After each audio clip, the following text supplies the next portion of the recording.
Assalamualaikum warahmatullahi wabarakatuh. Saya Ina Herlina Apriani, balik lagi di channel ENR Project Review. Di video sebelumnya kita sudah membahas mengenai cara pengajuan pinjaman KUR BRI tahun 2024. Akan tetapi setelah itu banyak sekali yang bertanya mengenai pengajuan KUR-nya yang tidak bisa cair. Serta masih ada unit BRI yang mengatakan jika KUR belum ada, padahal KUR sudah resmi disalurkan secara nasional. Di video kali ini kita akan membahas beberapa hal yang menyebabkan pengajuan KUR BRI 2024 tidak cair. Tanpa berlama-lama, langsung saja kita ke videonya. Check this out.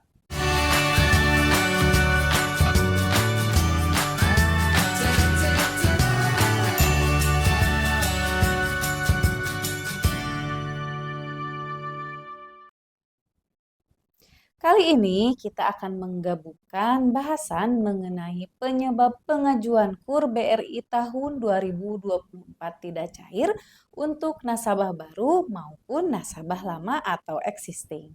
Yang pertama yaitu dokumen pengajuan tidak lengkap atau belum sesuai. Contohnya, misalkan jika teman-teman tidak memiliki surat keterangan usaha dari desa atau NIB atau nomor induk berusaha, nah maka pengajuan teman-teman tidak bisa diproses. Atau misalkan teman-teman sudah menikah tapi status di KTP belum kawin, maka harus dilakukan perubahan data terlebih dahulu agar pengajuannya bisa diproses. Yang kedua, tidak memiliki usaha. Perlu teman-teman ketahui konsep dan aturan dari kredit KUR dan kredit modal kerja serta investasi lainnya adalah tambahan modal usaha dan investasi usaha dari usaha yang akan dibiayai kredit. Jadi, kredit KUR ini bertujuan untuk menambah modal usaha atau investasi usaha yang sudah berjalan. Bukan tambahan modal untuk membuka usaha ya. Karena resikonya terlalu tinggi sebab hasil serta prospek usahanya belum terbukti. Akan tetapi perlu teman-teman ketahui, syarat KUR itu tidak hanya usaha yang sedang berjalan minimal 6 bulan saja. 3. Terdapat pinjaman di bank atau lembaga lain.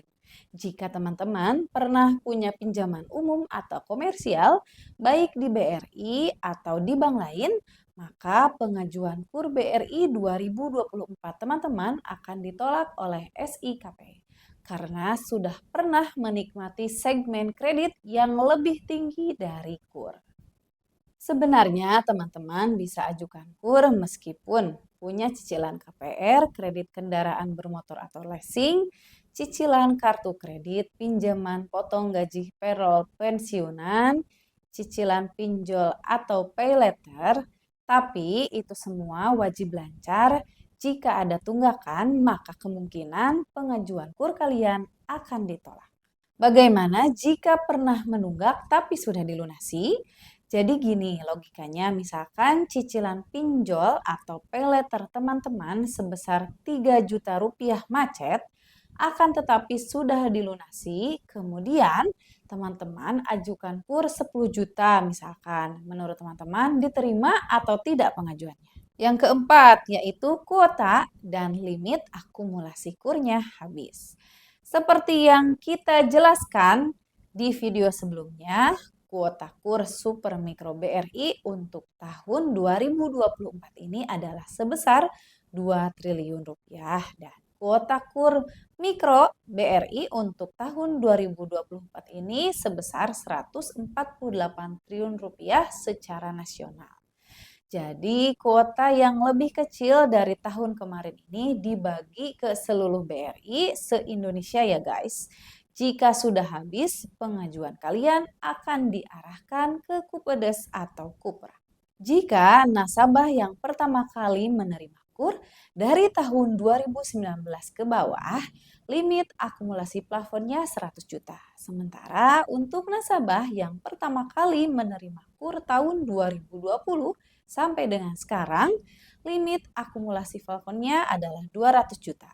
Hal ini bisa terbaca otomatis oleh SLIK dan SIKP Kementerian Keuangan. Yang kelima yaitu SIKP Kemenke. Untuk nasabah KUR existing atau lama, tidak bisa dilakukan suplesi atau pengajuan KUR dengan sisa pinjaman lama dilunasi dari uang pinjaman baru. Jadi, nasabah harus melunasi sisa pinjaman KUR-nya terlebih dahulu. Karena jika tidak, akan ditolak oleh sistem SIKP Kemenku. Jika nasabah KUR yang sudah lebih dari setengah jangka waktu ingin mengajukan Kupedes atau Kuprak, bisa dilakukan suplesi atau gaplek. Update terbaru setelah dilakukan pelunasan pinjaman KUR sebelumnya, debitur dan mantri harus menunggu update SIKP OJK yang sangat lama, yaitu sekitar 2 minggu lebih. Bahkan tidak bisa diestimasi berapa lamanya. Kenapa tidak bisa diestimasi kapan bisa cair?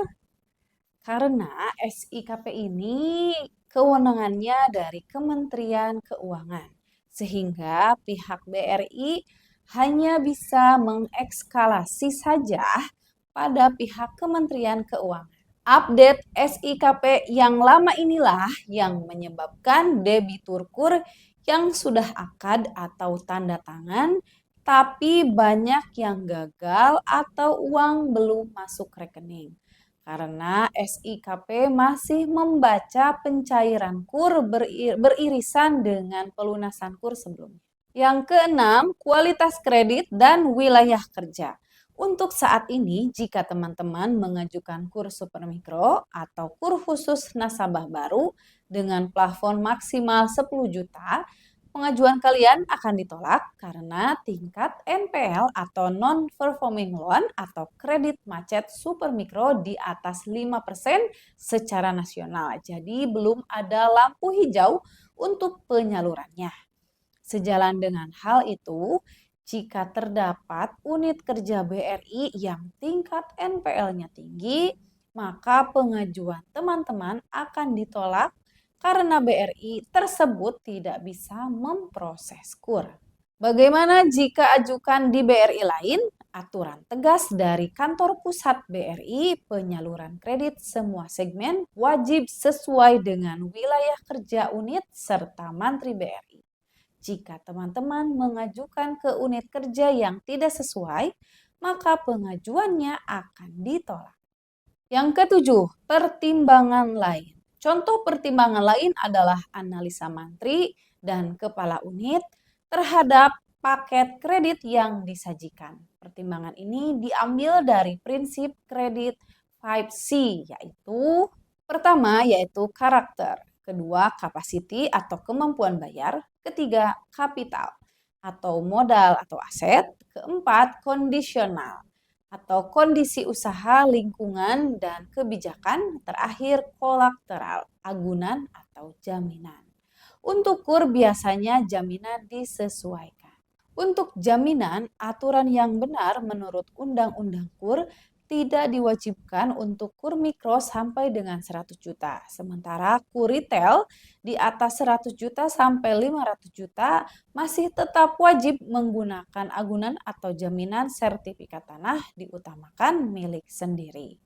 Biasanya jika tingkat kredit macet KUR di suatu BRI unit sedang tinggi, maka mantrinya akan meminta jaminan kredit meskipun aslinya tidak boleh. Sekian dulu video kita kali ini, semoga bermanfaat ya guys. Jangan lupa untuk selalu menggunakan transaksi cashless atau non-tunai untuk setiap pembayarannya ya teman-teman. Jangan lupa like video ini dan share ke teman-teman kalian. Subscribe bagi yang belum. As always tetap semangat mencari rezeki. Wassalamualaikum warahmatullahi wabarakatuh. See you.